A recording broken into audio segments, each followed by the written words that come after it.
Je laisse la parole à Christophe Paulin, donc c'est vrai, sur un thème assez classique, du droit des transports, la réparation du préjudice du passager. De quoi va-t-il nous parler? De l'embolie pulmonaire, du mal de la classe économique. Voilà, suspense. Merci beaucoup, Monsieur le Président. C'est vrai qu'après l'intervention de Ludovic, j'ai peur d'être un peu plat. Parce que, comment dirais-je, les questions que tu poses, elles sont vraiment passionnantes. Ça me fait un petit peu pencher à l'époque que les étudiants n'ont pas connue, grand bien leur fasse, ou, moi pas non plus, il ne faut pas exagérer, ou quand on disait, mais c'est pas grave, si vous n'avez rien à vous reprocher, vous n'avez rien à craindre. C'était toujours ce même discours. Et on retrouve un petit peu la même chose, c'est-à-dire peu importe qu'on puisse savoir où je suis allé, ce que j'ai fait, finalement, la seule protection que l'on a, c'est la protection de l'indifférence. Alors il y a eu une évolution des mœurs qui fait qu'on a quand même une plus de liberté dans notre vie privée, mais bon, on n'est quand même pas à l'abri de risques divers, et même sur le principe, c'est extrêmement choquant. Il y a aussi cette question que finalement le droit s'en est sorti en nous abandonnant, parce qu'il a laissé, et ça c'est le droit européen, il a laissé finalement aux personnes le droit de consentir au traitement de leur utilisation, alors au traitement de leurs données personnelles, tout en faisant remarquer que s'ils veulent se servir d'utiliser le service, ils n'ont pas d'un autre choix que d'y consentir. Donc c'est vrai qu'il y a un paradoxe totalement complet et une libéralisation, un abandon en fait de ce qu'on pourrait appeler les droits fondamentaux des personnes. Et j'aurais tendance à embrayer en disant que parmi les droits fondamentaux des personnes qu'on abandonne, eh bien, il y a le droit à la réparation du préjudice, tout simplement. Alors, si vous l'avez compris ce matin, le règlement 261/2004 sur les droits des passagers aériens, c'est vraiment le règlement emblématique du transport. Pourquoi ?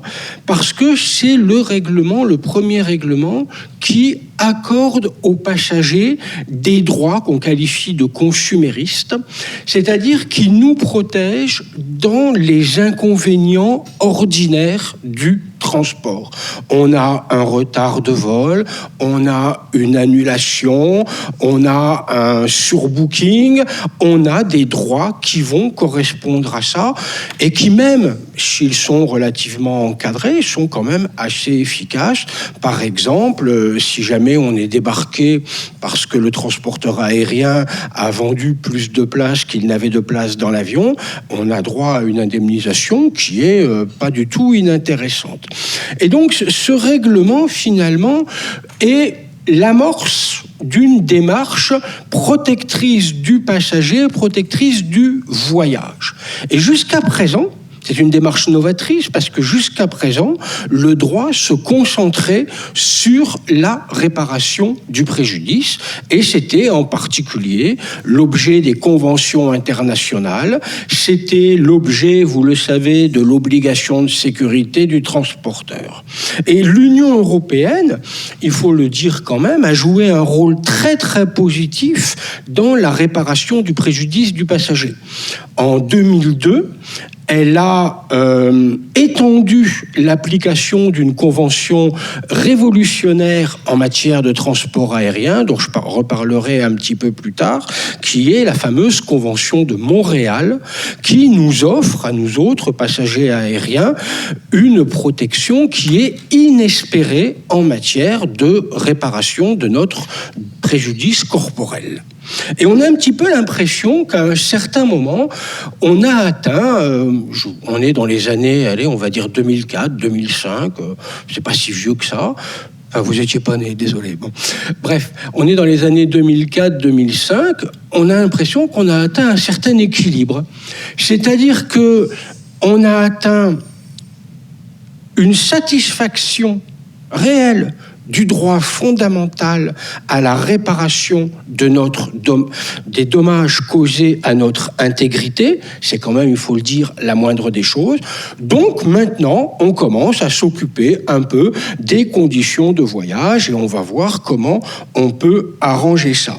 Et on voit maintenant dans le droit européen une espèce de protection tout azimut et une protection que je qualifierais d'ordonnée.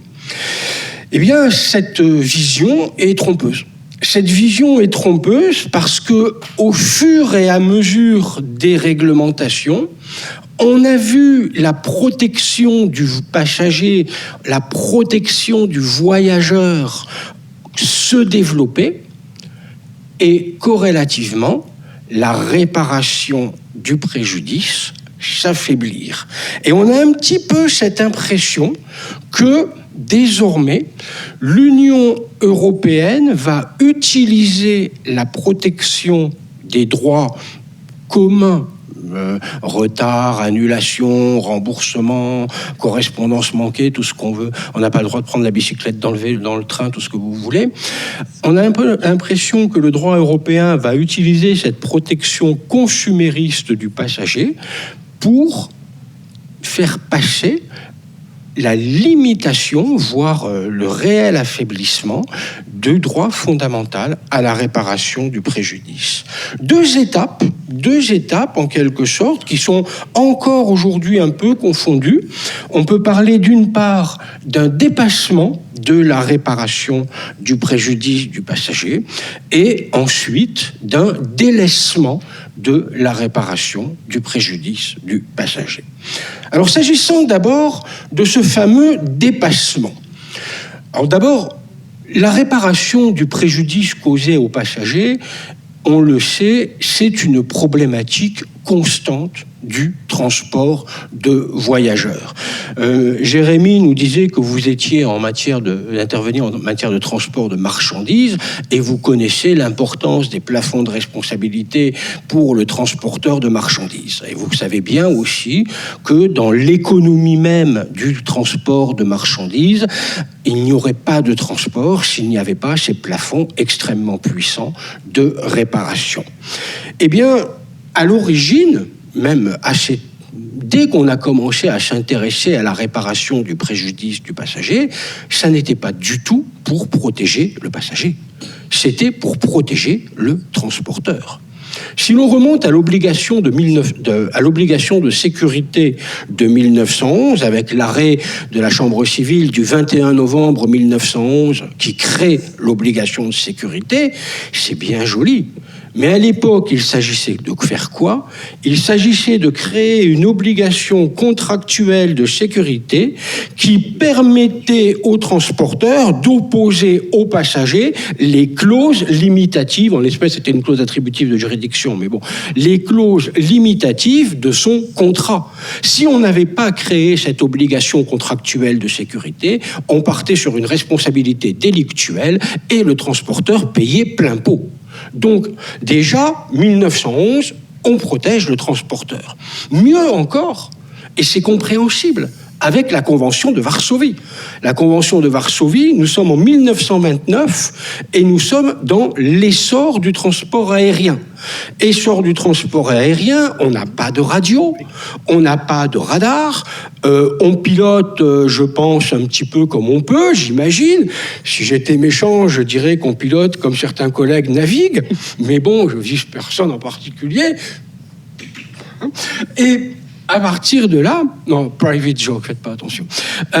Et il faut protéger le transporteur parce que si jamais vous avez un accident et que le transporteur est obligé d'indemniser les passagers, c'est toute l'industrie du transport qui s'écroule. Et il y a une intelligence de la part des législateurs à cette époque, une vision des choses qui dit qu'il faut protéger l'industrie naissante du transport. À l'époque, et d'ailleurs, à l'époque, l'indemnité maximale par passager était de 250 francs or, ce qui correspondrait aujourd'hui à 5 000 €.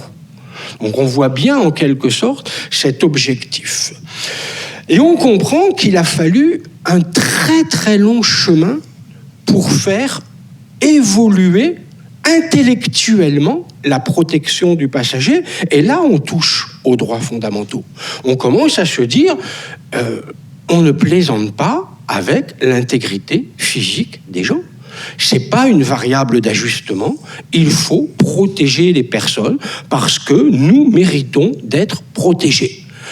Le point de départ, pour être honnête, on le doit à Robert Badinter. On le doit à Robert Badinter parce que c'est la loi du 5 juillet 1985 pour ce qui est du droit français. La loi du 5 juillet 1985 qui décide enfin de mettre un terme aux querelles d'assurance et qui pose en principe une indemnisation systématique des victimes d'accidents routiers. À partir de là, les choses commencent à évoluer.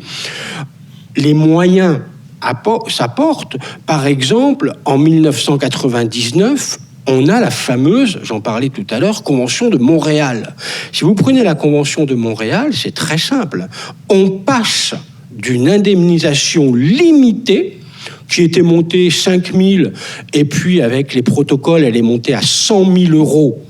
100 000 euros, c'est rien du tout, pour être honnête avec vous. Si une personne qui est chargée de famille décède, je peux vous garantir que le préjudice de ses proches sera largement supérieur à 100 000 euros. Et donc, la Convention de Montréal pose ce principe extraordinaire d'une indemnisation intégrale des passagers en cas de préjudice corporel. Plus de plafond d'indemnisation. On y est arrivé pour des raisons, comment dirais-je, économiques, le développement de la sécurité du transport, le développement des assurances. L'Union européenne a été déterminante. En 2002, elle adopte une modification d'un règlement européen qui fait qu'elle intègre dans le droit européen la Convention de Montréal. Et elle oblige tous les transporteurs européens à se soumettre à cette convention.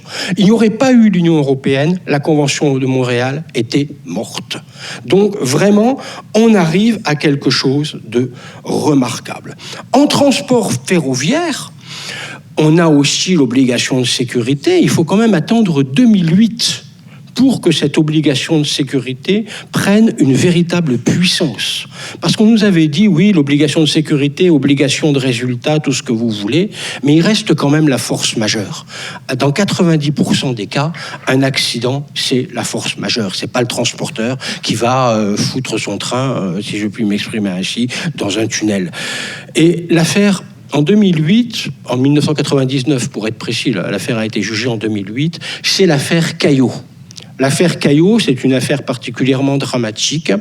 C'est Madame Corinne Caillot qui a été assassinée dans le train Calais-Vintimille par Sid Ahmed Rezala, qui s'est suicidé d'ailleurs à l'arrivée du train. Donc vraiment une chose assez grave, un geste d'un déséquilibré. Et... lors de l'action en justice contre la SNCF invoquait la force majeure. La SNCF invoquait la force majeure et la Cour de cassation, la chambre mixte de la Cour de cassation dit la force majeure n'empêche pas l'indemnisation de la victime. Il faut quand même attendre 2008 pour qu'on ait en quelque sorte une volonté d'indemniser les personnes. Alors l'Union européenne, je l'ai dit, elle l'a fait avec l'affaire, avec la Convention de Montréal, elle l'a fait aussi avec, par exemple, la réparation du préjudice moral. Il faut quand même souligner, je tiens à le dire, que la Cour de justice a ordonné la réparation du préjudice moral en matière de transport, même lorsque les législations nationales ne reconnaissent pas le préjudice moral. Alors, je ne vais pas prendre trop de temps, j'explique quand même en 2 mots. C'est une affaire d'agence de voyage. Vous avez une directive de 1990 qui pose la responsabilité de l'agent de voyage en cas d'incident qui survient au cours de notre croisière, par exemple. Eh bien, la personne a un accident, elle va faire un tour à l'hôpital, les vacances sont gâchées, et elle demande la réparation de ces vacances gâchées. Mais le problème, c'est que ce sont les juridictions allemandes qui sont saisies. Et les juridictions allemandes ne reconnaissent pas le préjudice moral. Ils sont beaucoup plus, durs que nous-mêmes. Et la Cour de justice dit que non, en application de la directive, le préjudice moral doit être réparé. Alors dans la même veine, vous avez cet apogée de la protection du passager, même sur les droits consuméristes. On en a un petit peu parlé ce matin, mais vous avez 2 grands arrêts absolument remarquables en matière de transport aérien, qui sont les arrêts Sturgeon et les arrêts McDonagh. L'arrêt Sturgeon, c'est l'arrêt où la Cour de justice nous dit qu'on indemnise en cas de retard à l'arrivée de 3 heures, et l'arrêt McDonagh, c'est l'arrêt qui nous dit que le transporteur aérien est obligé de prendre en charge les passagers, même en cas d'éruption de ce fameux volcan. Et qu'est-ce que dit la Cour de justice dans l'arrêt McDonagh ? Elle nous dit 2 choses. Elle nous dit, et ça, il faudrait quand même qu'on s'en souvienne, on ne va pas exonérer le transporteur aérien de son obligation de prise en charge au moment où les passagers en ont le plus besoin. Les transporteurs disent « Oui, vous êtes bien sympa, mais ça va nous coûter un bras, quoi. » Et la Cour de justice répond « En matière de protection des consommateurs, » là, je ne parle pas de la notion de consommateur, « en matière de protection des consommateurs, le coût de la protection n'est pas un élément pertinent. » On est arrivé... McDonagh 2019, si ma mémoire est correcte, et elle est correcte, je crois, McDonagh 2019, on arrive à, ce que je disais, une apogée. Et dans le même temps, on commençait à avoir, si je puis dire, le ver dans le fruit, avec ce délaissement de la réparation du préjudice. Le premier règlement qui en est coupable, c'est le fameux règlement 1371-2007 du 23 octobre 2007. Ce règlement, c'est le règlement ferroviaire. Et en apparence, il procède comme pour le règlement aérien. C'est-à-dire que vous avez une partie, bon, à part qu'il met tout dans le même texte, mais bon, on ne va pas aller pinailler. Vous avez une première partie, on va dire, sur les droits ordinaires, droit à indemnisation en cas de retard, en cas d'annulation de train, tout ce que vous voulez. Vous avez le droit, on a le droit de prendre nos bicyclettes, on a le droit d'avoir une vente des billets à bord du train, bon, des trucs comme ça. Et puis, vous avez une règle sur la réparation du préjudice. Et la réparation du préjudice, le règlement de 2007 renvoie au RUCIV. Alors, les RUCIV, c'est les règles uniformes sur le contrat de transport international de voyageurs. C'est élaboré par l'OTIF, Organisation du transport ferroviaire international. L'OTIF, c'est une organisation qui est composée de transporteurs. Vous avez une organisation de transporteurs et vous leur dites « Faites un texte pour réparer le préjudice du passager. » Ils vont se faire plaisir. Qu'est-ce qu'ils font ? Ils plafonnent à 200 000 € l'indemnisation. Aucun problème. Et ils suppriment la réparation du préjudice moral. C'est-à-dire qu'en quelque sorte, si vous demandez à des transporteurs de voir qu'est-ce qu'ils doivent faire pour protéger le passager, vous comprendrez qu'ils vont faire ça à minima. Qu'est-ce qu'a fait le règlement ferroviaire de 2007 ? C'est étendre l'application d'une convention qui était pratiquement inapplicable. Elle était pratiquement inconnue. Personne ne pouvait l'utiliser tellement elle était complexe dans sa mise en œuvre. À partir de là, la Cour de cassation française embraye le pas et explique que désormais, toutes les indemnisations des passagers ferroviaires se feront sur la base du règlement. Opposabilité de la force majeure pour le préjudice, opposabilité de la faute de la victime, plafond de réparation, non-réparation du préjudice moral. Toute la construction de l'obligation de sécurité s'est complètement cassé la figure. On fait la même chose en maritime. Gaël nous a parlé tout à l'heure d'un règlement, et il aurait pu nous parler, parce qu'il le connaît par cœur, du fameux règlement du 23 avril 2009.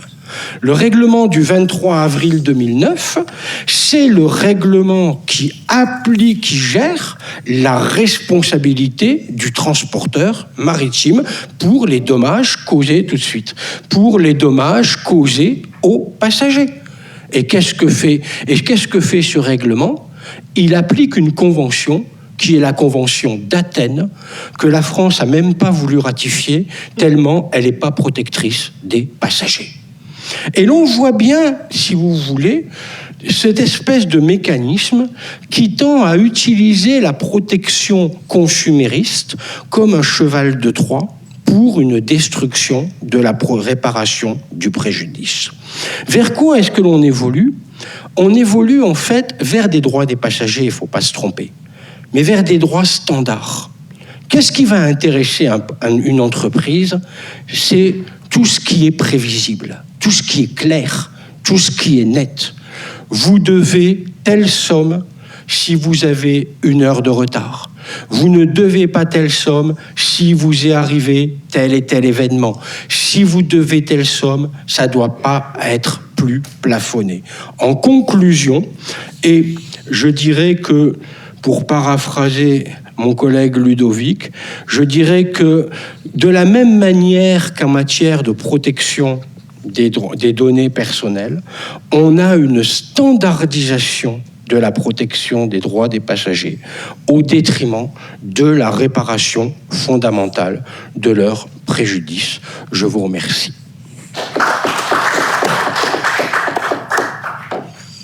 Bien, merci cher Christophe pour ce très brillant exposé, si riche que finalement il est très difficile d'en faire la synthèse en 2 phrases. Mais j'ai quand même d'abord envie, une petite anecdote. Quand j'ai commencé à m'intéresser aux droits des transports, c'était au début des années 2000, c'est-à-dire au moment de la Convention de Montréal qui était entrée en France en 2004. Et un de mes premiers articles que j'ai lu, toi, c'est le petit commentaire, mais très lumineux, de la Convention de Montréal qui était sorti dans le recueil d'Allos. Je ne sais pas si tu t'en souviens. Ça avait été un honneur. Voilà, je tenais à le dire. Je tenais à le dire. Alors, merci pour cette fresque, en fait, qui nous invite à revenir sur les fondements même du droit des transports. Obligation de sécurité, tu l'as dit, 1911, mais il fallait que les activités de transport naissantes, transport aérien en particulier, soient viables économiquement. Et j'ajoute, pour que les assureurs acceptent de jouer le jeu, il fallait maîtriser le risque. D'où obligation de sécurité, certes, qui peut paraître sévère pour le transporteur, mais contrebalancée par des plafonds de réparation. Qui tient finalement en échec la règle de droit commun qui est la réparation intégrale du préjudice. C'est ça qui est fondamental et qui a permis le développement du transport aérien. Alors, à mesure que les règles de sécurité se sont améliorées, la performance des aéronefs, pour me limiter à eux, s'est développée, eh bien peut-être qu'il était plus nécessaire de prévoir des règles aussi rigoureuses pour le passager. Et donc, comme tu l'as dit, ce qu'il y a de révolutionnaire finalement dans la Convention de Montréal, c'est d'avoir, dans une certaine mesure, fait sauter les plafonds de réparation. Donc on revient au droit commun de la responsabilité, surtout qu'il faut trouver, je dirais, également la faute, le lien de causalité, etc. Mais il y a parallèlement le droit de l'Union européenne et le règlement 261/2004, réparation standardisée et immédiate. Donc on revient à une standardisation de la réparation. Ce règlement a donné le là. Et puis, on retrouve un peu la même idée dans d'autres règlements pour d'autres modes des transports. Et c'est ça, finalement, je crois, le droit des transports modernes. Peut-être que c'est un impératif de prévisibilité, cet impératif de prévisibilité, je crois qu'il est quand même nécessaire. Et je reviens toujours sur ce point. J'enseigne non pas le droit des transports, mais le droit des assurances de transport dans cette université. Et peut-être que, du coup, je suis un peu conditionné par ça, mais il y a toujours les assureurs derrière. Hein. Et s'il n'y a pas les assureurs en droit dans le secteur des transports, il n'y a pas de secteur des transports, en réalité. Je le pense fondamentalement. Bien.